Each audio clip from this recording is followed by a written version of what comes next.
Thank you very much to those of you committed enough to maths to come to an event at this time at Labour Party conference. I think we have been hit slightly by the recently announced cancellation of the 7:48 train back to London, which has sent a few people scurrying back. However, this was our most shared event at the Conservative Party conference in Manchester, which shared nearly 1 million times after someone made the incorrect claim that we had no teachers on our panel. I'm very pleased to say that we did have teachers on our panel, and we do again have teachers on our panel, both a maths teacher and another teacher with broader experience of assessment. So I'd like to just clear that up at the beginning, just in case of a little repeat of that. We're here today to talk about the importance of maths for empowerment. And I'd like to paint a brief picture for you. Imagine, if you will, there is a government minister who is appearing on, in any, not necessarily in education, a government minister, let's say in transport or health, who's appearing on TV after a difficult struggle with the unions, they're locked in a pay bargaining situation. And the interviewer, the journalist, says to the minister, do you think that the unions are being a little bit like Oliver Twist, always asking for more? And the minister looks baffled and says, who's Oliver Twist? And the journalist sort of explains that he's a character in a book by Charles Dickens. And the minister says, oh, well, I never really got on with reading or English at school. And the journalist gives a chuckle and says he'd never seen the point in those book things either. I don't think this would be a career-enhancing moment for the minister. And yet we do see scenes like this when it comes to maths, and people, it is almost a point of pride amongst many people in society, in educated classes, in good jobs, to say they're no good at maths or they never got on with maths.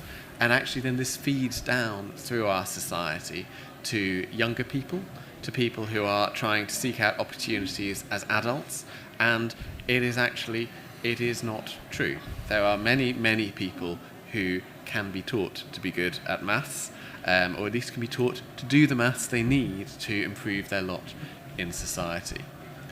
And what we're going to talk about here today is that role of maths in generating social opportunity. The UK is not terrible at teaching maths. We are around 17th in the world, according to the latest PISA rankings. I have some hope they may improve in the new rankings coming out this Christmas. But there are some serious challenges. We know that there are many, many young people, and I know that David will talk about this more, who have the potential to do well at maths, who do not succeed. We know there are also people who are barred from opportunities in apprenticeships and elsewhere because they did not get maths GCSE at school, and then are barred because of that qualification, which they don't have, from going on to take apprenticeships in bricklaying, in heat pump installation, in cybersecurity, and in many other things. And we know there is a system of retakes at the moment in which 90% of those people who take those retakes fail again, which is not a great situation. We have worked in other projects we've done at Policy Exchange. We've worked with Lord Blunkett on apprenticeships and creating routes in alternative routes for people to gain the math skills we need. But we also need, of course, maths that caters to the very best mathematicians in our society, the ones who will go on to win Nobel Prizes, to create the great inventions, the great technologies, create the AI models, create the financial models as well, who can generate wealth and innovation for the country. And in all of these, we want maths to be a tool of empowering social mobility and opportunity. So I'm very pleased to be joined here today by a diverse panel of experience in the world of education. I'm going to bring in first Lord Jim Knight, former schools minister, member of the House of Lords Education Committee, and also chair of the Federation of British International Schools, which are some of the most sought after schools in the world, to share his thoughts with us. Thanks very much, Ian, and what a beautiful, perfectly formed audience you are. Look, the really important starting point is that maths, numeracy, is fundamentally important as a bedrock of any good education. it's really important for children to learn their times tables. It's really important for them to learn how to add, subtract, multiply, divide, to understand fractions, etc. Indeed, I would say the primary curriculum in maths is that bedrock, and it's really important that everyone leaving school is really competent in all of that. Where I started to then question maths, and I do think numeracy should continue to 18, so I don't argue with a version of maths to 18, but where I've really started to question it is around the content of maths. Now, yeah, my story on this, my little journey this year, began, well, I would go to meeting a guy called Bob Hughes, who's the head of the education for the Gates Foundation. So he's responsible for spending shed loads of money. And they, as a foundation, have recently decided that the single most important thing that they can do with their money, and the focus of the vast majority of their money, is now going to be on maths. That is the thing that they believe can make the most difference to disadvantaged children in the United States, is for them to significantly improve the quality of maths. And he was telling me this, and he said, and then I was on a flight, and someone had given me Conrad Wolfram's book on fixing maths, and I read it on the flight, and I'm totally sold.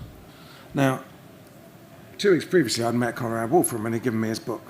And Conrad, with his brother, founded Wolfram Technologies, and I'm a enslaved Apple user, and Wolfram Technologies invented Siri in the iOS system. They're a highly advanced technology company.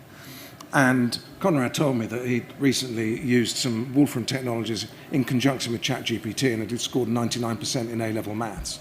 And he said, if ever there is an indication that we've got a problem, it's the fact that our machines are now outcompeting anything that pretty much any human can do. And he said, the problem, and he's been saying this to me for years, the problem with our maths curriculum from secondary onwards is it's got the wrong content.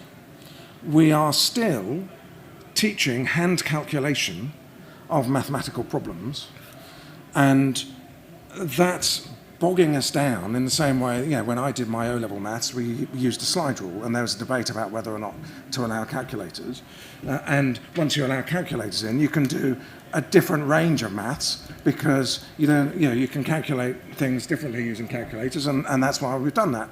And he's saying we need to now allow for the fact that no one hand calculates calculus anymore in the real world. They use a machine to do it.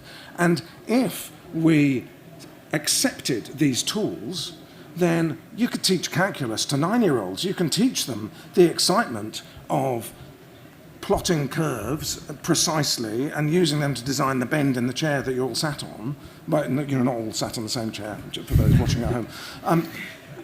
And there's an excitement about what we can do with maths if we strip out all of the technique of hand calculation. And I then checked with the Royal Society, I checked with the Institute of Physics, I checked with some of these people, and they say, yeah, actually, what Conrad is saying is true. GCSE maths, A-level maths, they're really boring to learn. They're really boring to teach. We can't find very many people who want to teach them.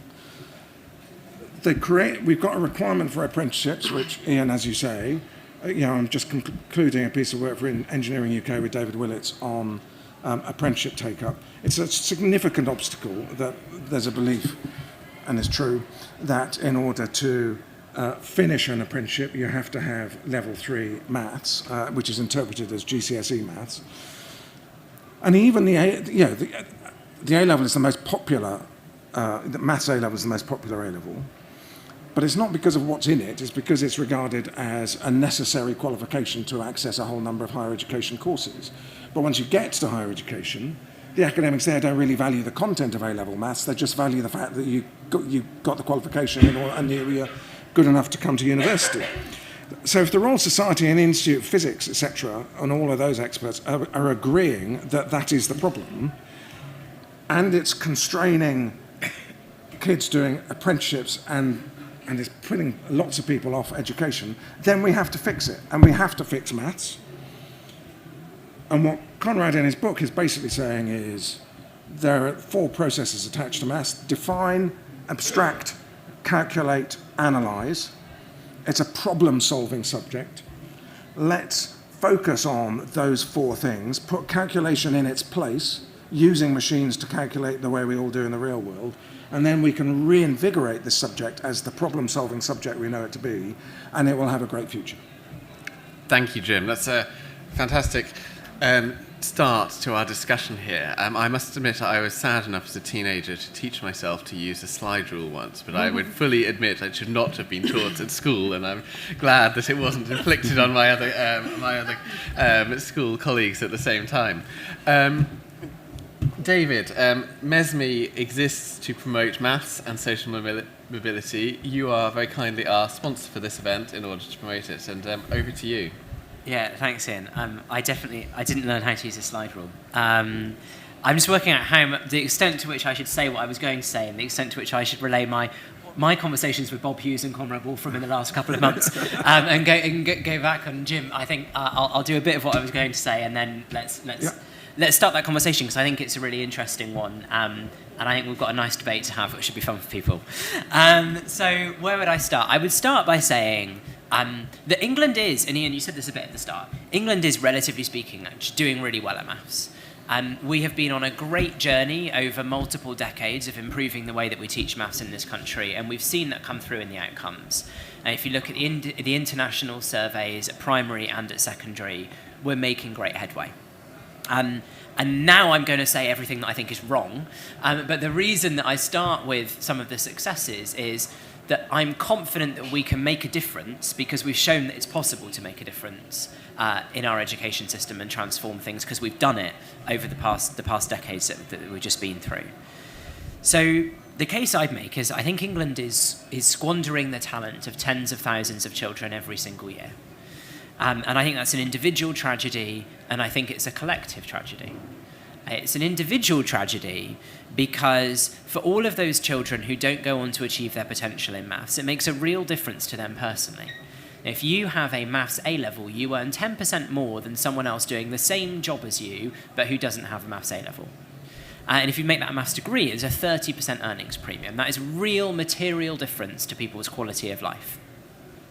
And it's a collective tragedy as well, right? We think about the British economy. We think about the skills gaps that we have, particularly in STEM. Our economy is materially held back by the fact that we don't have enough people to be able to do the jobs that we need for our economy to grow at the rate that we need it to grow if we're going to fund a public sector to support an ageing population. By the time that I'm old and dependent on the state for more expensive healthcare and a pension, our economy is going to need to have grown an awful lot, and we're not going to do it if we don't have those skills gaps plugged. So it's an individual and a collective tragedy, and it's one that hits the most disadvantaged children hardest.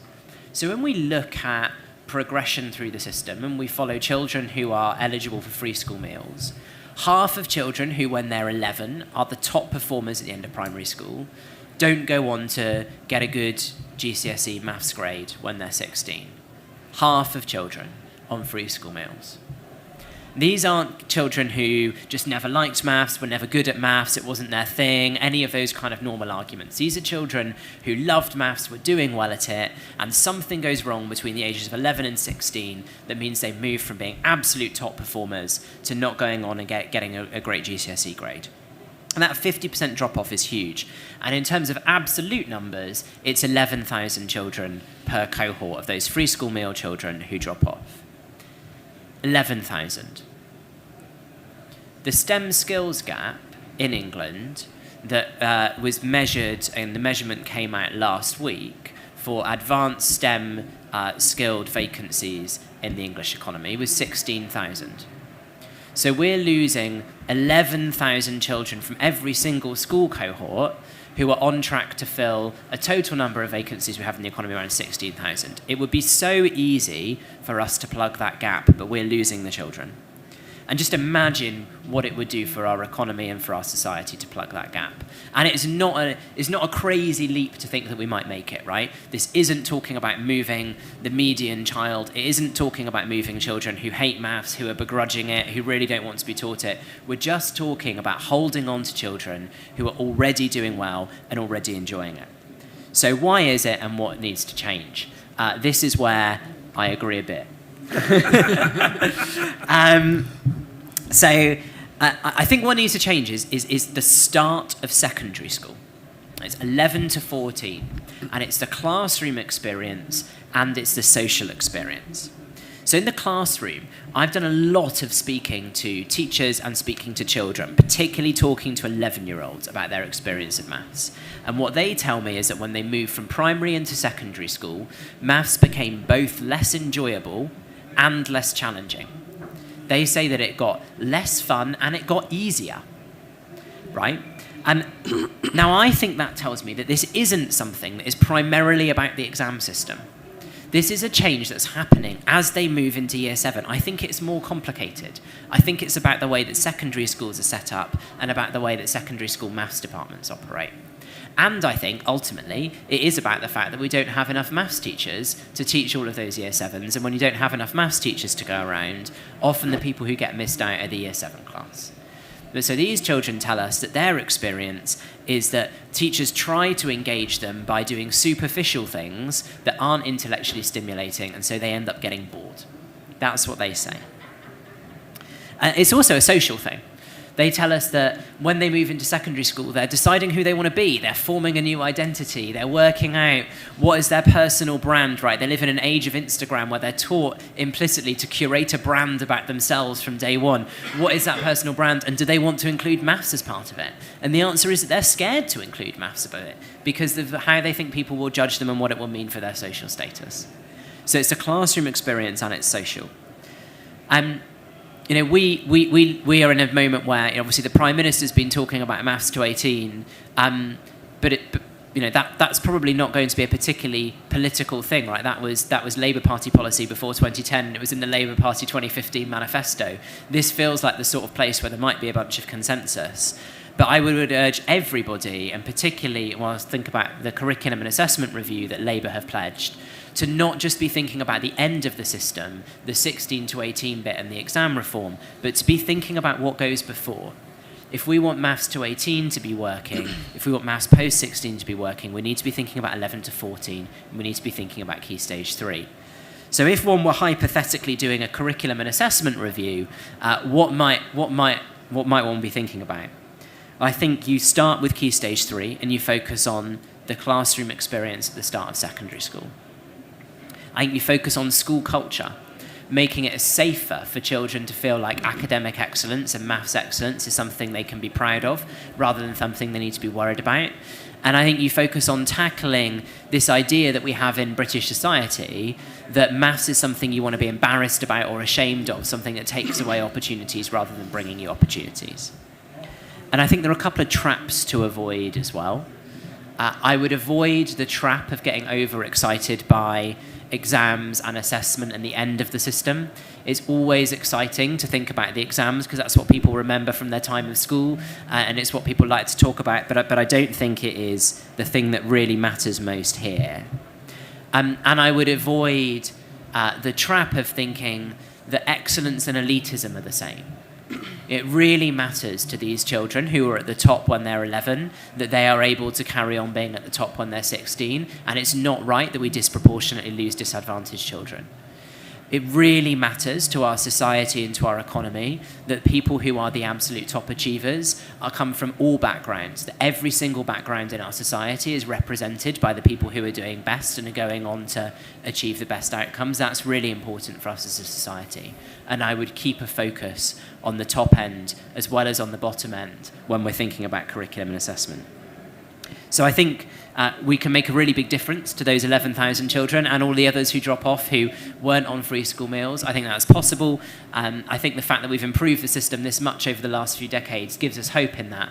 And I hope that we do work together to get that done. I think we can make a really big difference to them and to the rest of society if we come together on it. Thank you, David. Some brilliant stats there and about the scale of the missed opportunity which is within our grasp. Before we go on, I'd like to pick up something which I notice quite reassuring is the fact that we're getting an outbreak of consensus around the primary school curriculum, around maths arithmetic, mastery, etc. And where it gets more difficult is around secondary school. In some ways, this is similar to literacy, where Bridget Phillipson has set out her commitment to phonics. We know what we're doing here. But even more than in English, when it comes to maths, there is so much diversity of maths that you need. There's maths that you need to be a theoretical physicist. There's maths that you need to work with AI models. There's maths that you need to run your own business if you set up as a plumber. There's maths that you need to make sense of mortgage rates. There's maths that you need to be an accountant. It's actually a diversity of maths that we need out there. And I think this is sometimes why we have these debates on what should be in the GCSE curriculum, the Key Stage 3 curriculum, and so forth. Talking of that role in society, I'm going to bring in Tom Chivers next. Tom spends his life trying to communicate about maths and science to a population which has highly varying degrees of mathematical numeracy. You may have come across his work during the COVID pandemic or amongst other science writing that he has done. Tom, over to you on your thoughts on this broader maths, numeracy and communication within society. Sure. David was talking earlier on about how it's maths is important both for the individual and for sort of Britain's economy, and I sort of wanted to take a wider or a slightly different look and say that I think it's also important for democracy that we have a numerate society, a numerate population. I think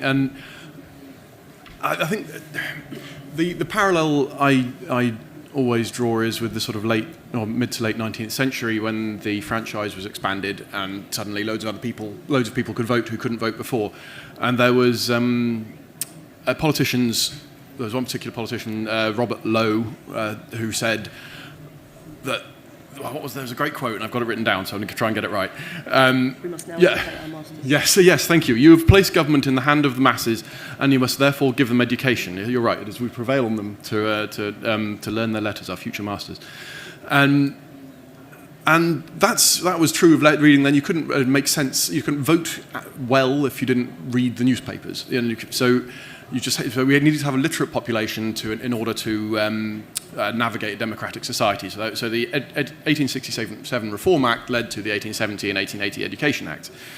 And the same is true now for numbers. If we want a democratic state, people need to understand the news, which now comes often in numbers form. So, crime figures go up and down.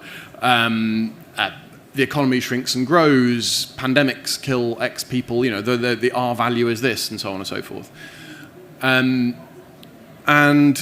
the trouble is, as Ian was saying earlier on, a lot of the population I think it's not so much that they're proud they're bad at maths, but they think they're bad at maths. Everyone thinks they're bad at maths.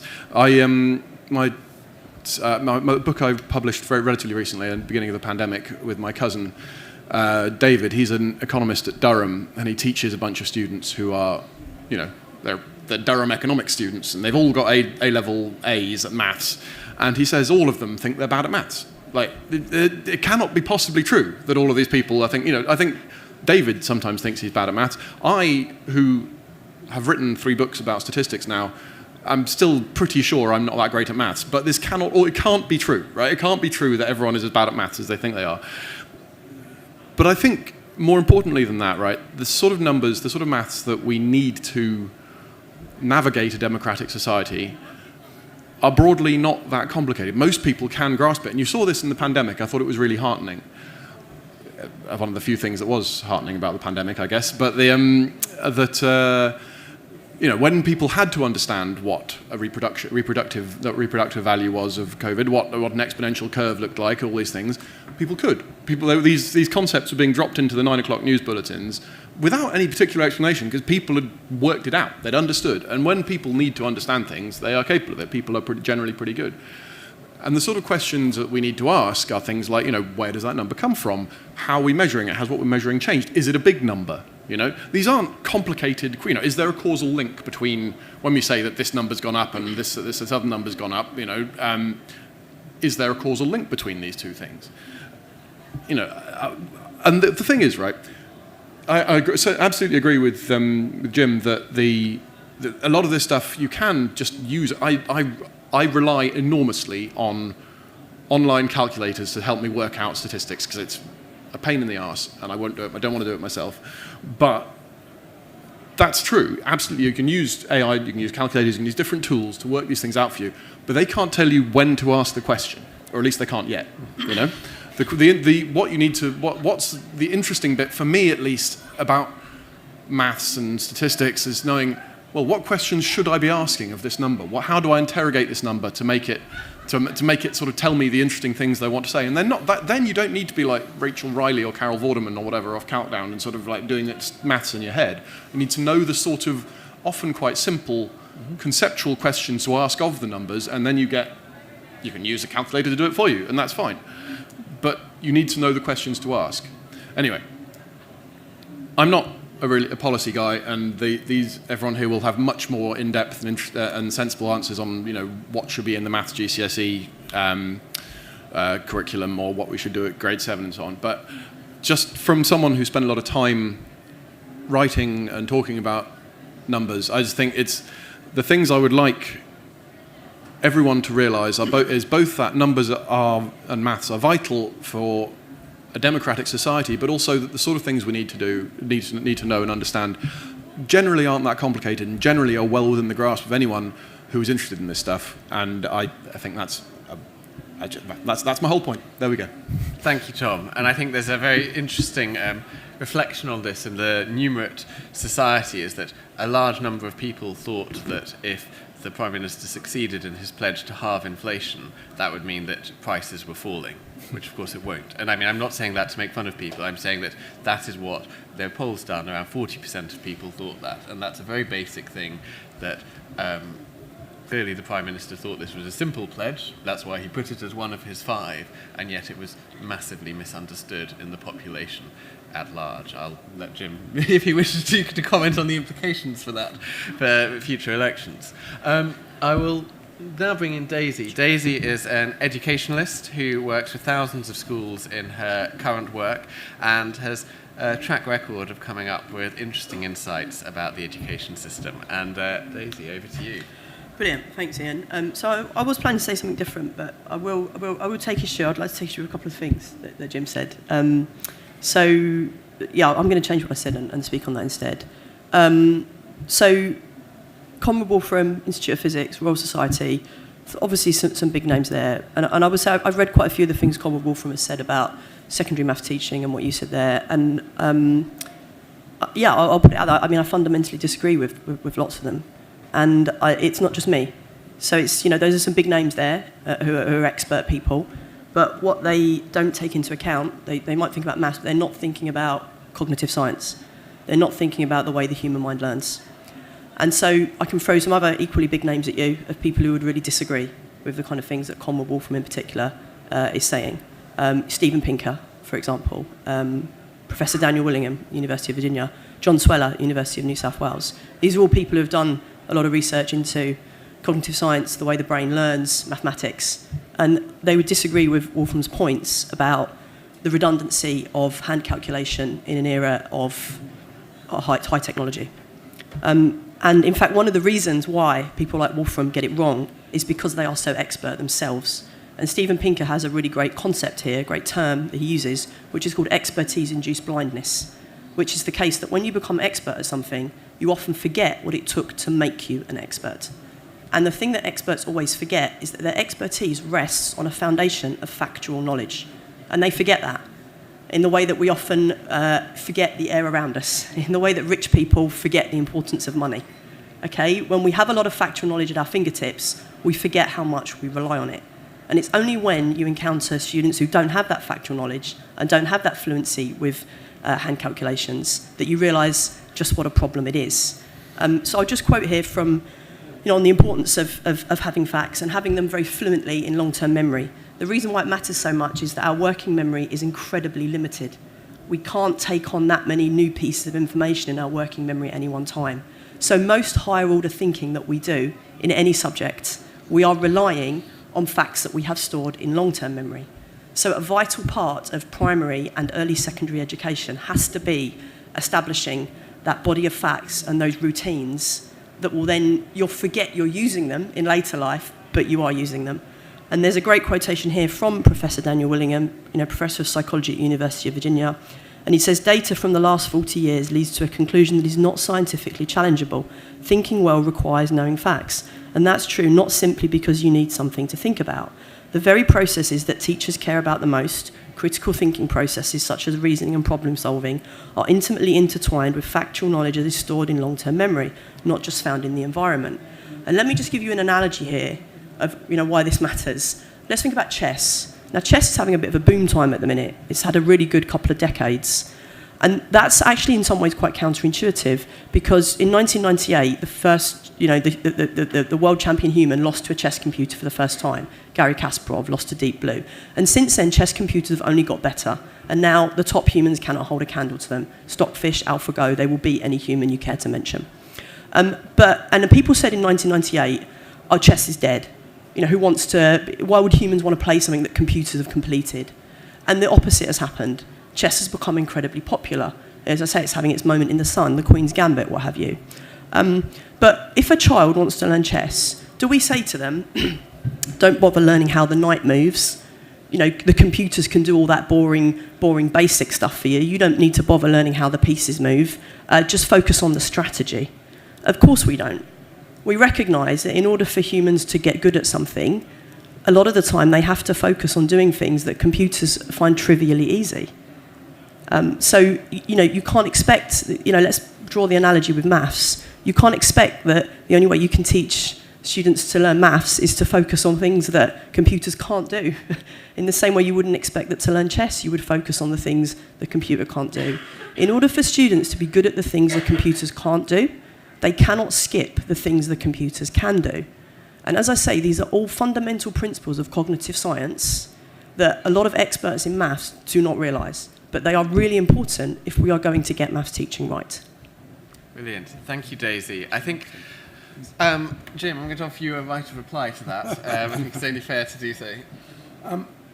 Look, I'm a consensual sort of person, and so I'm looking for how Daisy and I can find common ground. And I guess it is that I do think that there are important things like the times tables that you need to learn as facts. There are important routines of calculation that you need to learn, as I've said, in respect to the primary curriculum. There might be some things that bleed over into Key Stage 3, but and I think we need more numeracy across the curriculum. I think it's pretty shocking that we don't have data analysis in the humanities and statistics, and that the routines and the ability to ask the right questions, the right numeracy questions that Tom's talking about, that those aren't there and taught as part of most of the curriculum and just embedded in the way that literacy is embedded in most of what we do and study right across the curriculum. And then I think we might be able to have our cake and eat it. We might be able to have a more engaging, more exciting, more big ideas at the more advanced maths, more occupationally specific maths. When I look at the multiplicity of apprenticeship standards, far too many of them, and there's some need for modularisation within apprenticeship reform. But attached to that is some reform around, broadly, what's the level of literacy and numeracy you need to do that apprenticeship? And get that right, rather than stopping kids who would otherwise have a really good future as an apprentice from being able to access that qualification. And so we just need more differentiation within maths as we get older in terms of what we do, what we study, whilst insisting that everybody continues to have numeracy and a confidence around being able to be articulate in numerate terms across whatever we do all the way through statutory schooling. Thank you. And I'm going to throw it open to questions from the floor.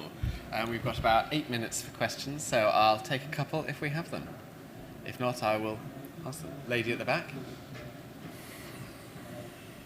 Hello, my name's Amy. I just want to say I'm a Warwick alumnus. I totally agree with the fact that I think you need to know the fundamentals, although machines can do it, that I do think that if you don't understand what they're doing, that's then, if a machine ever went wrong, which they can do, then you need someone to step in. I do agree with what you said about, and the point about trying to, I suppose, make maths cool. And for example, I did maths A-level, but I did art A-level.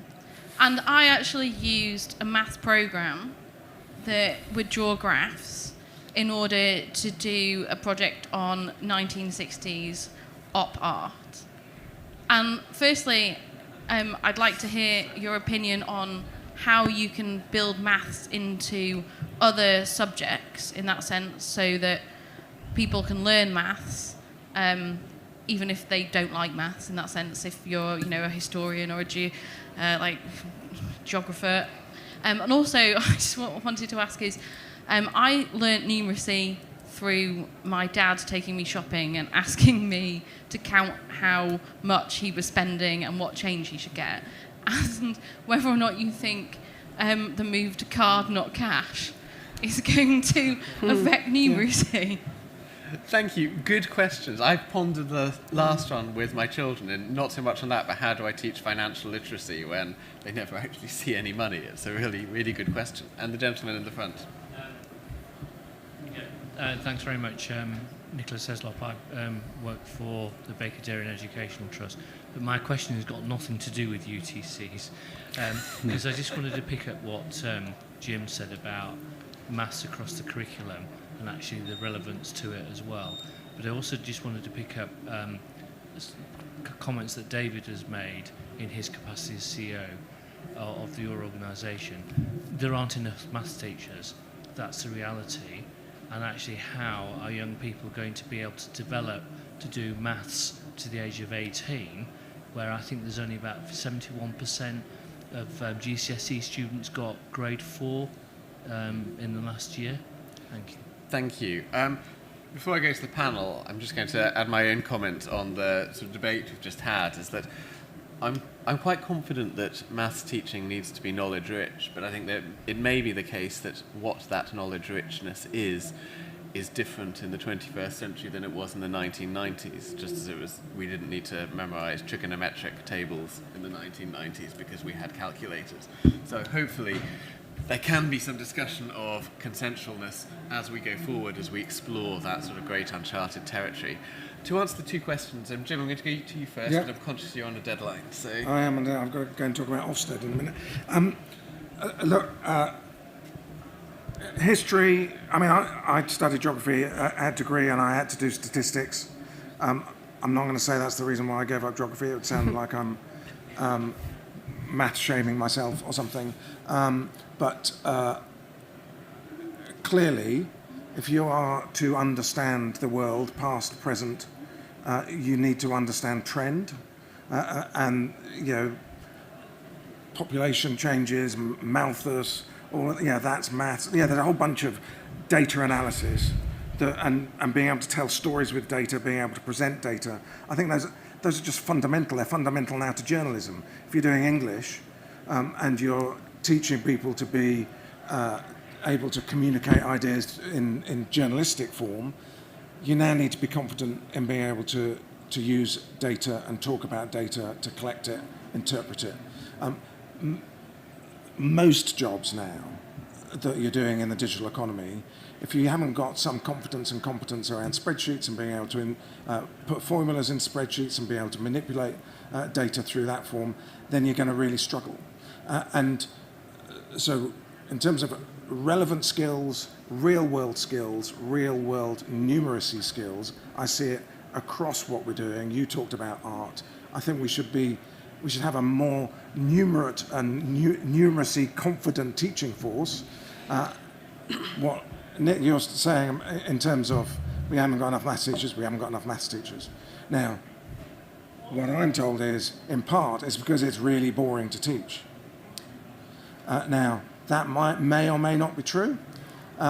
It's what I'm told by some people, and other people disagree with me. But we've got to solve the problem. The fact that it's boring to teach isn't a reason to change the content. If the content is still the right content, we should carry on with the right content. and then try and find ways of attracting people to come in and teach it. But I just have a suspicion that this is a subject that could be more engaging to more people, particularly more learners, and that's the important thing. Thank you. Tom, embedding maths in other subjects. Yeah, sure. Well, I suppose my main point would be, right, that there's you can't understand most subjects without some numbers. You can't understand, the history doesn't make sense if you're not talking about population numbers and the number of people who died in the Black Death and all this sort of stuff. What I do think is that when that maths often gets presented as this sort of arcane language, with these sigma signs and brackets and blank, the things that don't make people sort of freeze up when they see them. And I think, and I once again, as we established last time we did this, I'm not a policy guy, so maybe people try and do this all the time. But when you talk people through these concepts, they can generally follow them, and they're not some magical wizardy language. They are just simple things, like the R value is just simply how many people are on average infected by one person. And once you make these concepts sort of flesh them out or strip them down, perhaps to explain them how they are, most people can follow them. So my policy for making things understandable and getting them into more to make them into wider other subjects would be doing exactly that, just talking people through them very straightforwardly and saying, look, this isn't something complicated. This is like when we talk about the correlations and so on. This is just how much one number goes down compared to another and that sort of thing. And most people can understand this, and I think that would be my way of doing it. But I don't know if I'm helpful. No, thank you. Daisy, not enough maths teachers. No, I think that's, of course it's an issue. And if you want to teach to 18, it's a huge issue. I do think, I'm not an ed tech evangelist, but I think there has to be something we can do around technology, particularly at post-16. So I'm not saying we've replaced teachers with a computer screen, but maths is actually one of those subjects where, because there's a bit more agreement, and I take the points that have been made, there's not total agreement on what should be taught, but there's a bit more agreement than in maybe subjects like history or English, where there's a vast range of eras and books you can study. There are a lot of good online maths programs out there. So for me, we definitely need more teachers, but I also think that there are ways that we can get some hybrid models where you have more teachers, but you have some very good programs, particularly post-16, that students can work through at their own pace to a certain extent. So I think we want to do math to 18, it is the bottleneck, and we have to think seriously about that. And perhaps that might address the issue around it, how much fun is it? As I say, it's, to teach or to learn, perhaps you can do interesting things around technology there as well. Thank you. And then just final words from David, and apologies, but some of our panellists will be sticking around for those of you who still have questions.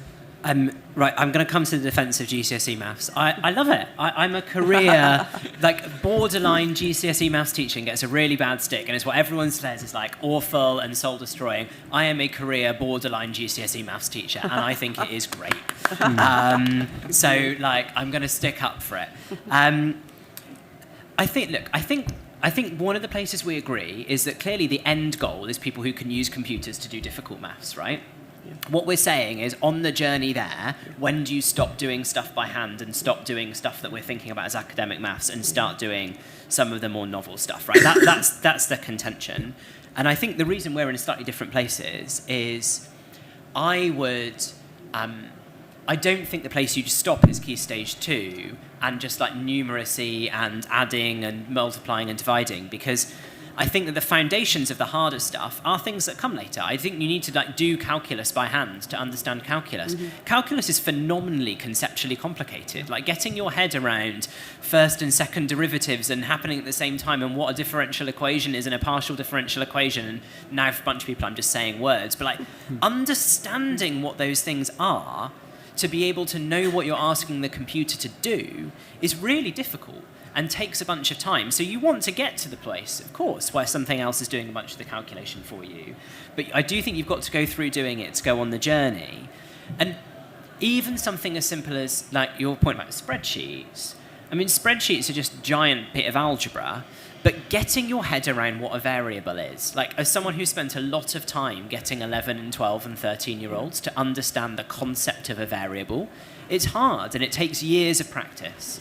So you need to go through the motions of that to go on the journey to get to the place that I think we want to. And I know you've got to go. So my last thing I'm going to say is I think we've got to be really careful, and this is some of the maths into other subjects thing, where we think something is boring or where we're trying to make something engaging, to not also make it superficial. When I speak to children who are being turned off from maths, they don't tell me it's irrelevant. They tell me it's superficial, it's not intellectually stimulating, they're not challenged by it. So we've got to be really, really careful that we don't mistake disengaging for something that means dumbing down rather than something where actually it means more intellectually stimulating. Thank you. I think we've identified a brilliant thing there, which is when is that stage where you switch? And I hope that in any curriculum review, your committee will be holding a potential future Labour government to really focus in on that question on when is the right stage and when is it for different children. So thank you to our panel. Please show your appreciation of the usual. Thanks, Jim. Thank you.